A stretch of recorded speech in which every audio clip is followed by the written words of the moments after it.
दर्शकों, 24 अगस्त वो दिन जब एक महान आत्मा ने, एक प्योर सोल ने इस धरती पे जन्म लिया था और वो थे हमारे प्यारे नेता, हमारे अमरनाथ वैष्णवी जी। नमस्कार, आप देख रहे हैं द राइट न्यूज और मैं हूं हिमाग्नि मौजा। दर्शकों, इसी 24 अगस्त को अमरनाथ वैष्णवी फाउंडेशन द्वारा एक इवेंट अभिनव थिएटर के राइटर्स क्लब में 10:30 बजे से होने जा रहा है, क्योंकि उस दिन हमारे प्यारे नेता, हमारे महान नेता अमरनाथ वैष्णवी जी का 98 बर्थ एनिवर्सरी है। और आपको तो अब पता ही होगा, द राइट न्यूज की ये मुहिम है कि ये पूरा महीना हमने हमारे प्यारे नेता को डेडिकेट किया है एज ए श्रद्धांजलि। और इसी सीरीज में हम ऐसी ऐसी पर्सनैलिटी से आपको रूबरू कराते हैं, आपको मिलाते हैं जो उनके बहुत करीब थे, उनके साथ काम करते थे, उनके प्रियजन थे। जी हाँ, और आज जो पर्सनैलिटी हमारे साथ हैं वो है अजय भारती जी। अजय जी, सबसे पहले तो आपका स्वागत है द राइट न्यूज में। नमस्कार और बहुत बहुत धन्यवाद हिमाग्नि जी, मुझे अवसर प्रदान करने के लिए कि मैं पूजनीय अमरनाथ जी वैष्णवी के बारे में अपने कुछ विचार रख सकूं। जी अजय जी, सबसे पहले तो आप मुझे ये बताइए कि आप उनके साथ कब जुड़े। देखिए, हम सब लोग राष्ट्रीय स्वयंसेवक संघ आरएसएस के स्वयंसेवक हैं। पंडित अमरनाथ जी वैष्णवी जी भी संघ के ही स्वयंसेवक थे, बल्कि वो तो हमारे अग्रज थे। इसलिए लगभग 1980-81 के दिनों में हम उनका संपर्क हुआ और जो बाद में लगातार उनके अंतिम सांस तक चलता रहा। संघ की बैठकों में, संघ के कार्यक्रमों में उनके साथ नियमित मिलना रहता था। और वो कश्मीर में से ही, मैंने जैसे बताया 1980-81 की बात है, तब से लगभग लगातार वो परिचय जो एक बार हुआ तो वो लगातार संबंध बनता गया। जी अजय जी, आपको क्या लगता है कि उनमें ऐसी क्या क्वालिटी थी जो उन्हें बाकी लोगों से अलग बनाती थी। एक क्वालिटी ही नहीं, उनमें अनेक ऐसी क्वालिटीज थी और जो कुछ कमियां अगर थी वो धीरे धीरे करके उनको दूर करते हुए उन क्वालिटीज की ओर बढ़ाते थे। सबसे बड़ी बात मैं अगर कहूं, जो इतने समय तक संघ के साथ जुड़ा रहे, यानी जब से वो संघ के साथ जुड़े और अंत तक जुड़े ही रहे, तो ये व्यक्ति केवल वही हो सकते हैं जिनमें स्पिरिचुअलिटी हो। मैंने पंडित अमरनाथ जी वैष्णवी जी के जीवन में उस स्पिरिचुअलिटी का इन्फ्लुएंस बहुत ज्यादा देखा है, क्योंकि वो कितना ही पीड़ा भी सह लेते थे, कितना ही उनके लिए बहुत सी चीजें फिर गौण हो गई थी। वो मान सम्मान, अपमान, कोई अपना पराया, ये वो ऐसे इस सब से दूर होते जा रहे थे और उन्होंने अपने व्यक्तित्व को काफी ऊंचा उठाया था। इसलिए अगर मैं कोई एक उनके बारे में विशेषता कहूँ तो जो स्पिरिचुअलिटी का इन्फ्लुएंस उन्होंने सामाजिक कार्य में उसका इस्तेमाल किया, उसका प्रयोग किया, उपयोग किया, मैं उनकी वो बहुत ही बड़ी विशेषता मानता हूँ। जी अजय जी, आपने बिल्कुल सच कहा, क्योंकि जो सेंट्स होते हैं उन्हें मान अपमान से कोई फर्क नहीं पड़ता है। तो हमारे वैष्णवी जी भी बिल्कुल ऐसे ही थे।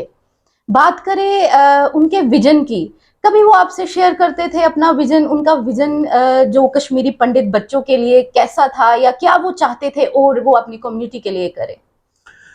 सिर्फ कश्मीरी पंडित बच्चों के लिए कहें हम तो वो नैरो डाउन करना होगा। पंडित अमरनाथ जी वैष्णवी जी का विजन था वो पूरे भारतवर्ष के था, वास्तव में कहें तो पूरी ह्यूमैनिटी के लिए था। मैंने जैसे कहा कि जब से वो संघ के स्वयंसेवक बने, संघ के कार्यकर्ता बने, तब से ही इस देश को, इस भारतवर्ष में जिसमें कश्मीरी पंडित सम्मिलित है, जिसमें कश्मीर का हर व्यक्ति शामिल है, उस सब को इस तरह से आगे बढ़ाना, जैसे हम जिसको वहां पर प्रार्थना में हम परम वैभव कहते हैं, हम ये कह सकते हैं कि भारत को एक डेवलप्ड नेशन बनाकर यहाँ के हर एक व्यक्ति की हर समस्या का समाधान करना, ये उनका लॉन्ग टर्म विजन था, जिसके लिए वो जहाँ पर भी उनको कहा गया वो काम करते रहे और जहाँ पर भी वो पोस्ट हुए, जहाँ पर भी वो आ गए, वहाँ उन्होंने उसी ढंग से अपने आसपास के माहौल को इसी दिशा में डाल दिया ताकि हर कोई व्यक्ति उस विजन के हिस्सा बने, भारत को डेवलप्ड नेशन बनाने के लिए एक काम करता रहे, उसी में अपना योगदान करता रहे। ये उनका विजन बिल्कुल स्पष्ट था, जिसमें कोई कंफ्यूजन कभी मुझे दिखाई नहीं दिया।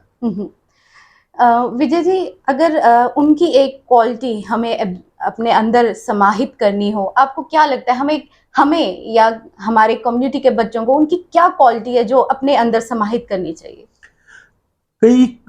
जैसे मैंने पहले भी कहा, कई क्वालिटीज है, एक को तो नहीं चिन्हित कर सकते सिर्फ बिल्कुल, एक ही, लेकिन बिल्कुल। अगर कह सके तो कमिटमेंट और फोकस्ड अटेंशन, जो भी आपने अपना लक्ष्य तय किया, जो भी गोल आपने अपने तय किया, उस जी, पर फोकस्ड रहना है, जी, इर्रेस्पेक्टिव ऑफ बाहर क्या सिचुएशन होती है, कैसे आपके फेवर में है कि आपके एडवर्स में है, आपके अगेंस्ट है, लोग आपके साथ चल रहे हैं नहीं चल रहे हैं, लेकिन आपने जो लक्ष्य तय किया है, आपने जो गोल अपने लिए सेट किया है, उस गोल के लिए अपनी पूरी ईमानदारी के साथ, अपने पूरी ताकत के साथ जी। और अपने पूरे फोकस के साथ उसको परस्यू करते रहे, उसी को आगे बढ़ाते रहे। ये क्वालिटी उनकी जो जीवन के अंतिम सांस तक, और साथ में अपने शरीर का, अपने स्वास्थ्य का ध्यान रखते हुए, क्योंकि अगर आप स्वस्थ होंगे तभी आप काम भी कर सकते हैं, ये हम उनके जीवन से सीखते हैं। बिल्कुल, बिल्कुल, बहुत सही बात बोली आपने। अजय जी, अगर हमारे बच्चों को उनके लिए एज़ ए श्रद्धांजलि कुछ करना हो, हम उनके लिए क्या कर सकते हैं? सबसे पहले बात कि उनके बारे में जानकारी इतनी फैलनी चाहिए कि वो सिर्फ हमारे समाज के नेता थे जी, ऐसा नहीं, वो जी, भारत माँ के एक सुपुत्र थे, जी, वो नेशनलिस्ट लीडर थे। बिल्कुल, इसलिए उनकी जानकारी, उनके बारे में जानकारी जितनी बिल्कुल। ज़्यादा लोगों तक पहुँचे, एक ये। दूसरा, जिस विजन का वो हिस्सा था, वो हम सबके लिए भी प्रेरणादायी विजन है। हम उनके अधूरे छोड़े हुए काम को पूरा करें, हुँ, हुँ। और उसके लिए डायरेक्ट अगर हम कश्मीरी हिंदू समाज, कश्मीर से आए हुए विस्थापित समाज की बात कहें, तो कश्मीर में वापस सनातन संस्कृति का फिर कैसे प्रादुर्भाव हो, कैसे वो फिर वहाँ पर पल्लवित हो, पुष्पित हो, वो वहाँ पर कैसे और अच्छी तरह से विकसित हो, इसका काम करना, ये हमारा उनके प्रति जो उन्होंने हमारे लिए किए उसके लिए थोड़ा सा ऋण की वापसी चुकाई अगर करनी हो, खासकर मैं उन बच्चों के लिए, उन नौजवानों के लिए, उन स्टूडेंट्स के लिए जिनके लिए उन्होंने देश में अनेक जगहों पर जाकर, उसके बहुत से किस्से हैं जी। कि कैसे उनके लिए उनकी पढ़ाई का, उनके रोजगार का, उनका कैसे सुनिश्चित किया जाए उसकी व्यवस्था, उसके लिए क्या तो वापस ऋण थोड़ा सा अगर चुकता करना होगा, तो यही कि उनके अधूरे छोड़े हुए काम को उन्हीं के रास्ते के पर चलते हुए एक कमिटेड नेशनलिस्ट राष्ट्रवादी होने के नाते इस देश को आगे बढ़ाना, और जी, उसमें भी खासकर कश्मीर में जिस मोर्चे पर हम खड़े हैं वहां पर काम करना। जी। अजय जी, आप उनके बहुत करीब थे, उनके घर आपका आना-जाना भी था। कितने सिंपल थे वो?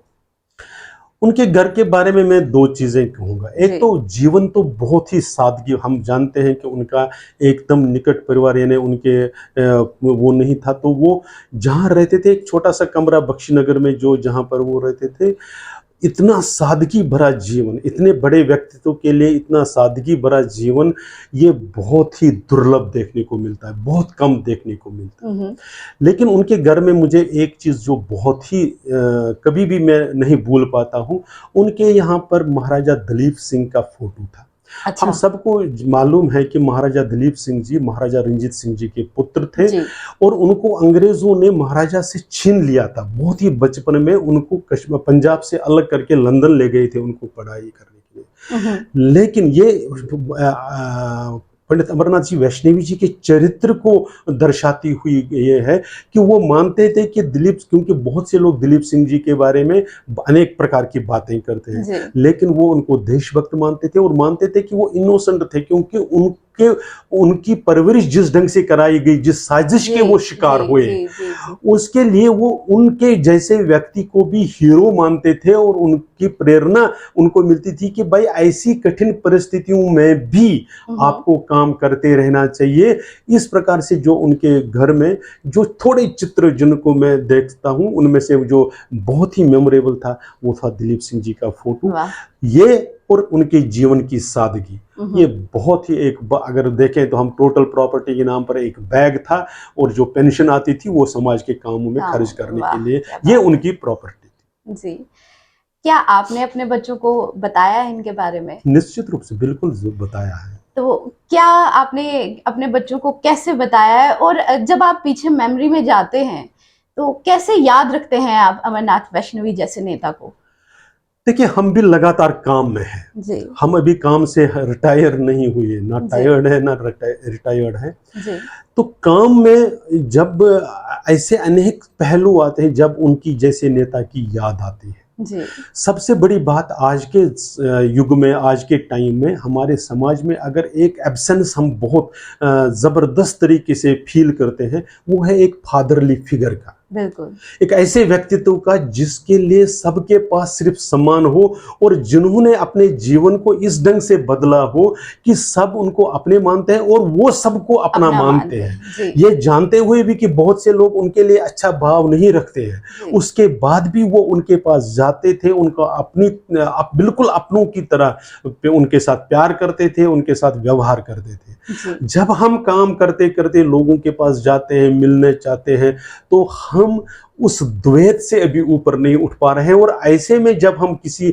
ऐसे व्यक्तित्व को ढूंढते हैं तो अमरनाथ जी वैष्णवी जी जैसे व्यक्ति बरसक याद आते हैं कि बिल्कुल। उनकी प्रेजेंस में हमें इस चीज़ की दिक्कत नहीं आती थी।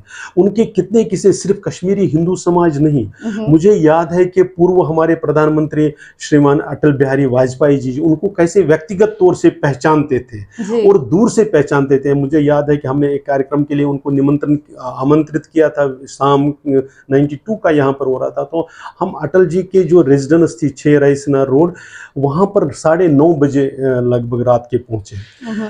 अटल जी अपने एक तरीके से सोने चले गए थे, जी वो अपने बेडरूम में चले गए थे, लेकिन जब वहाँ पर उनके कर्मचारियों ने उनको कहा कि कोई अमरनाथ जी वैष्णवी आए हैं, तो वो लौंगी बांधते हुए आए और ऐसे मतलब अपनेपन के साथ कहा, वाह। क्यों पंडित जी और लेट आते, अभी इतनी जल्दी क्यों आए? जी तो इस तरह का जो उनका परिचय था, सिर्फ अपने समाज में नहीं, समाज से बाहर देश के इतने बड़े नेता अटल बिहारी वाजपेयी जी जैसे, जी या इसी प्रकार से अनेक कितने ही ऐसी घटनाएं मैं याद करता हूं कि जहां पर वैष्णवी जी का वो व्यक्तित्व, उनकी वो पगड़ी, उनकी जी वो तनी हुई उस कलफ लगी हुई जो वास्तव में हमारे समाज के सम्मान का प्रतीक बन गई थी, और सम्मान उसके पहचान का प्रतीक बन गई थी।